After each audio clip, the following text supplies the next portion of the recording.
एक बेजान सा दिखने वाला बीज अचानक जीवंत कैसे हो उठता है? ये किसी जादू से कम नहीं है। एक शांत सोता हुआ भ्रूण अचानक सक्रिय पौधे में कैसे बदलता है? विज्ञान में इस जादुई बदलाव को अंकुरण या जर्मिनेशन कहते हैं। बस यहीं से नए जीवन की शुरुआत होती है।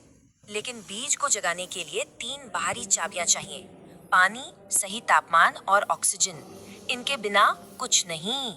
पहली चाबी है पानी। इसे सोखते ही बीज फूल जाता है और उसका कठोर आवरण फटकर रास्ता खोल देता है।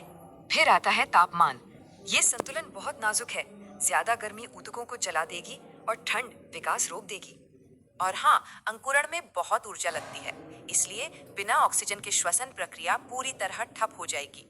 सब कुछ सही होने पर भी कभी कभी बीज नहीं जागते। इस जिद्दी अवस्था को प्रसुप्ति या डोमेंसी कहते हैं। जब बीज जागते हैं तो विकास के मुख्य 2 तरीके सामने आते हैं।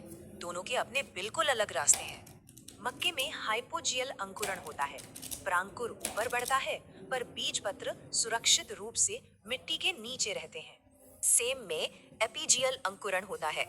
इसमें पौधा एक हुक बनाकर बीज पत्रों को सीधा मिट्टी के ऊपर खींच लेता है।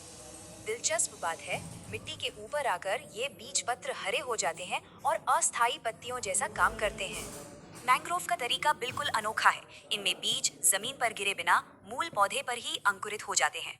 इसके बाद ये भारी पौधे सीधे नीचे कीचड़ में गिरते हैं और तुरंत अपनी जड़ें मजबूती से जमा लेते हैं। जाते जाते एक बड़ा सवाल, अगर ऑक्सीजन एकदम कम हो तो क्या ये अद्भुत जीवन चक्र कभी शुरू हो पाएगा?